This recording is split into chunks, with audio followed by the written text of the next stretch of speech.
Looking out over the Dallas skyline at night, past Reunion Tower, it feels like the rest of the world has gone to sleep without you.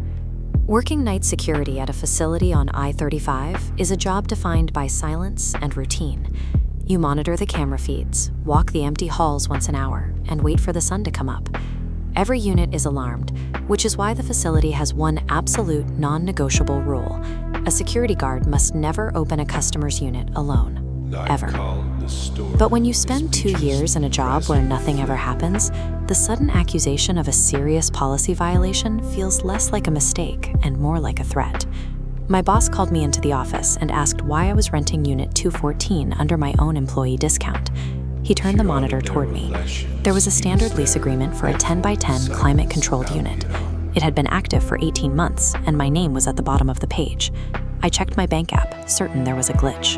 But the ledger didn't lie. Every month for the last year and a half, $49 had been automatically debited from my account and sent to StoreSafe. I never signed a contract, setting up an autopay, or stepping near that unit. Horror doesn't always start with a shadow in the corner. Sometimes it starts with a set of financial data proving you did something you know is impossible. My boss told me to clear it out, or I was done. At 2 a.m., I broke the facility's golden rule. As I approached the back corner of Hall C, the motion lights clicked on ahead of me in the dark, one after another, like something was walking just out of sight. I unlocked the roll-up door and lifted it. I didn't find a storage unit. I found my own apartment. My IKEA couch was bare, my coffee mug was on the side table. Even the specific stain on the carpet from a spilled bowl of chili was exactly where it should be, though everything was buried under a fine layer of gray dust. A mannequin sat on the couch wearing my spare security uniform and a name tag that read Mike. It had no face, just a smooth, blank plastic head. On the TV, a live video feed showed me standing in the doorway of the unit, looking at the TV. When I turned around, the hallway behind me was empty. Staring at that dust-covered couch, the reality set in.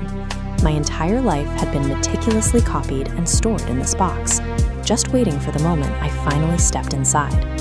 I slammed the door shut and ran to the security office. I needed to see the footage. I needed to know who had been going into Unit 214 for the last 18 months. The logs showed a perfect, unbroken cycle. Every single night, the door to the unit rolled up at 2:17 in the morning and closed again at exactly 6 a.m.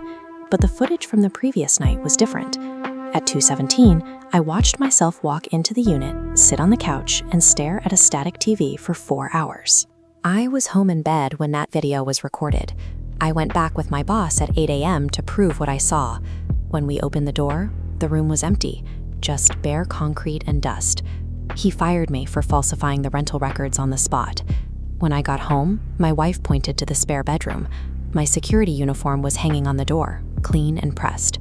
I had never brought that uniform home. It was supposed to be locked in my locker at work. The barrier between my job and my home had disappeared. Whatever was in that unit was now capable of reaching into my actual house. I couldn't sleep. At 2:16 a.m., my phone buzzed with a bank alert. Another $49 payment to StoreSafe, but this time from a new account in my name that I never opened. I drove back to the facility at 2:30 in the morning. My keycard still worked. I had to see what was behind that door. The door to 214 was already open. The furniture was back, but the mannequin on the couch was different. It had my face now, and its eyes were open. I looked at the TV. The live feed wasn't showing the unit anymore. It was a camera in my own bedroom. I watched myself, or the thing that looked just like me, standing completely still over my wife while she slept. My phone buzzed again. It was a text from my own number. It said, "Your lease is up.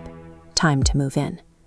I realized then that while I was standing in a cold storage unit at 2:30 in the morning, the person in my home had the keys, the uniform, and the legal right to be there. I ran. I didn't go back for my clothes or my car. I left Dallas that night and tried to start over in a city where nobody knew my name. A week later, I got a package of forwarded mail. Inside was a welcome letter from the corporate office at StoreSafe. There was a printed photograph inside. It showed me sitting on that gray IKEA couch in Unit 214, smiling perfectly at the lens.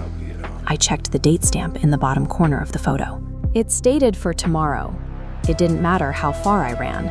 The lease is signed, the payments are clearing, And according to that printed photo, the thing that took my place has already moved into my future.